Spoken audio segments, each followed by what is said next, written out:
America ও ইসরায়েলের যৌথ অভিযান, পাল্টা ইরানের জবাব, ফের যুদ্ধ মধ্যপ্রাচ্যে। পেন্টাগনের অপারেশন এপিক ফিউরি এবং ইসরায়েলের অপারেশন লায়ন্স বোরের যৌথ অভিযানে নিহত ইরানের সর্বোচ্চ ধর্মীয় নেতা আয়াতোল্লাহ আলী খামেনেই। আর তারপরেই পাল্টা আঘাত হানল ইরান। কাতার, বাহরিন, আরব আমিরশাহী, জর্ডান, কুয়েত, সিরিয়া, দুবাইয়ে থাকা 27টিরও বেশি আমেরিকার সেনা ঘাঁটিতে কখনো ক্ষেপণাস্ত্র, কখনো ড্রোন দিয়ে হামলা চালালো ইরান। इस वक्त यहाँ पर एक बार फिर से तेल अवीव में हमले का सायरन बजा हुआ है। लोग बंकर्स की तरफ भाग रहे हैं। ये तस्वीरें मैं आपको तेल अवीव की दिखा रहा हूँ कि एक बार बहुत तेज़ हमले का सायरन इस वक्त यहाँ पर बज रहा है और हमें बंकर की तरफ भागना पड़ रहा है। ये तस्वीरें हम आपको तेल अवीव से दिखा रहे हैं क्योंकि एक बार फिर से तेल अवीव पर हमले का अलर्ट यहाँ जारी हुआ है। রাতের আকাশ ভরে যাচ্ছে একের পর এক মিসাইল এবং বিস্ফোরণের আলোয়। শুধুমাত্র দোহাতেই রবিবার সকাল থেকে পরপর 11টি বিস্ফোরণের শব্দ শোনা গেছে। দুবাইয়ে বুর্জ খালিফার কাছ দিয়ে উড়ে গেল তেহরানের মিসাইল। আতঙ্কে খালি করে দেওয়া হয়েছে পৃথিবীর সবথেকে উঁচু বিল্ডিং। সব মিলে ইরানের সঙ্গে আমেরিকা এবং ইসরায়েলের যুদ্ধে উত্তপ্ত হয়ে উঠল গোটা মধ্যপ্রাচ্য। যেগুলো হয়েছে সেগুলোর যে রিটালিয়েশনটা হবে এটা খুব ভালোভাবে জানা ছিল এবং এই রিটালিয়েশনটা যে খুব ভয়ঙ্কর হবে সেটা ইরান প্রথম থেকেই বলে আসছে।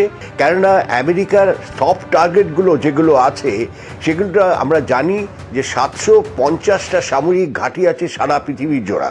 কাজেই এইটা যদি ছড়াতে শুরু করে দ্যাটস ভেরি ভেরি ডেঞ্জারাস। 2025 জুনে দুপক্ষে তীব্র সংঘাতের পর নতুন বছরের শুরুতে পরমাণু চুক্তি নিয়ে আমেরিকা এবং ইরানে আলোচনা চলছিল, কিন্তু আলোচনা ফলপ্রসূ না হওয়ায় ইরানে গত কয়েকদিন ধরে হামলার আশঙ্কা বাড়ছিল। একদিকে যখন খামেনেইয়ের ক্ষমতা হ্রাস করতে উঠে পড়ে লেগেছিল আমেরিকা, তখন ইরানেও খামেনেইয়ের বিরুদ্ধে ক্ষোভ বাড়ছিল ধীরে ধীরে। তার বিরুদ্ধে রাস্তায় নেমেছিল একাংশ। বাইরে থেকে যাতে উৎসাহ যোগাচ্ছিল আমেরিকা। আন্দোলনকারীদের ওপর অত্যাচার হলে চরম পরিণতির হুঁশিয়ারি দিয়েছিলেন ডোনাল্ড ট্রাম্পও। পাল্টা কোনো হামলা হলে ছেড়ে কথা বলা হবে না বলে হুঁশিয়ারি দিয়ে রেখেছিল ইরান। অবশেষে শনিবার সকালে অপারেশন লায়ন্স বোর লঞ্চ করে ইসরায়েল। সংবাদ সংস্থা রয়টার্স সূত্রে খবর, আমেরিকার গোয়েন্দারা খবর পান শনিবার সন্ধে ঘনিষ্ঠদের নিয়ে বৈঠকে বসতে চলেছেন ইরানের সর্বোচ্চ ধর্মীয় নেতা খামেনেই। তখনই হামলা চালানো হবে বলে ঠিক হয়, কিন্তু সূত্রের খবর ইসরায়েলের গোয়েন্দা খবর পান সন্ধে নয়, শনিবার সকালেই সেই বৈঠকটি করবেন খামেনেই। এই তথ্য সামনে আসার সঙ্গে সঙ্গে আর দেরি করেনি ইসরায়েল। এই অবস্থায় ইরানের প্রথম স্ট্রাইক করে ইসরায়েলের ফাইটার জেট। তেহরানে যে কম্পাউন্ডে কড়া নিরাপত্তার মধ্যে খামেনেই ছিলেন সেখানে গিয়ে পড়ে ক্ষেপণাস্ত্র। স্যাটেলাইট ইমেজে দেখা যাচ্ছে পুরো ধ্বংসস্তূপে পরিণত হয়েছে সেই কম্পাউন্ডটি। এরপরে ইসরায়েলের প্রধানমন্ত্রী দাবি করেন খামেনেইয়ের মৃত্যু হয়েছে, সম্পূর্ণ এলাকা উড়িয়ে দেওয়া হয়েছে।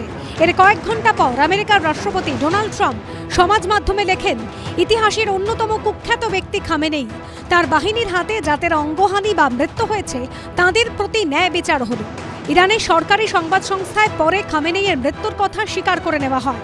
বলা হয়েছে এই হামলায় ইরানের সর্বোচ্চ ধর্মীয় নেতা আয়াতোল্লাহ খামেনেই ছাড়াও হামলায় মৃত্যু হয়েছে তার মেয়ে, জামাই এবং নাতনির। এছাড়াও ইরানের সেনাপ্রধান আব্দুল রহিম মৌসাভি, প্রতিরক্ষা মন্ত্রী আজিজ নাসিরজাদারও হামলায় মৃত্যু হয়েছে। ইরানের প্রেসিডেন্ট মাসুদ পেজেশকিয়ান বলেছেন, আমেরিকা ও ইসরায়েলের এই হামলা আসলে মুসলিমদের বিরুদ্ধে প্রকাশ্য যুদ্ধ ঘোষণা। খামেনেই মৃত্যুর পর মিশ্র প্রতিক্রিয়া দেখা গেছে ইরান জুড়ে। কোথাও তার সমর্থকরা রাস্তায় নেমে শোক প্রকাশ করছেন, কোথাও খামেনেই বিরোধীদের উল্লাস দেখা গেছে ইরানের বিভিন্ন শহরে। খামেনেই মৃত্যুর পর ইরান যেমন একদিকে মধ্যপ্রাচ্যে আমেরিকার একের পর এক ঘাঁটিতে হামলা চালাচ্ছে, তেমনই টার্গেট করেছে ইসরায়েলকেও। তেল আভিভে শনিবার রাত থেকে একের পর এক মিসাইল আছড়ে পড়েছে। পাল্টা আমেরিকার প্রেসিডেন্ট হুঁশিয়ারি দিয়েছেন, ইরান যদি পাল্টা আঘাত করে তাহলে আমরা এমন শক্তি দিয়ে প্রত্যাঘাত করব যা আগে কখনো দেখা যায়নি। সব মিলিয়ে পরিস্থিতি কি তৃতীয় বিশ্বযুদ্ধের দিকে এগোচ্ছে? আমেরিকা যে সাজ সরঞ্জাম নিয়ে, যে মেজাজ নিয়ে, যে যুদ্ধ সামগ্রী নিয়ে ওখানে পৌঁছেছে এবং ইসরায়েলের কাছে এই মুহূর্তে যা টেকনোলজি আছে, যা যুদ্ধ সামগ্রী আছে, তো তখন আমার মনে হয় ইরান খুব বেশি দিন এদের সাথে যুঝতে পারবে না। দ্বিতীয় কথা, কিন্তু আপনি যদি প্র্যাকটিক্যালি দেখেন ইরানের এই মুহূর্তে মুসলিম দুনিয়াতেও সেরকম বন্ধু কোনো নেই। আমার মনে হয় না এই মুহূর্তে বিশ্বযুদ্ধের কোনো চান্স আছে। ইরান ইসরায়েলের সংঘর্ষের প্রভাব পড়েছে গোটা মধ্যপ্রাচ্যে, আর এই দেশগুলিতে লক্ষ লক্ষ ভারতীয় থাকেন। ফলে তা নিয়ে উদ্বেগ বাড়ছে ভারতের। ঐশী মুখোপাধ্যায় ও সন্দীপ সরকারের রিপোর্ট, এবিপি আনন্দ।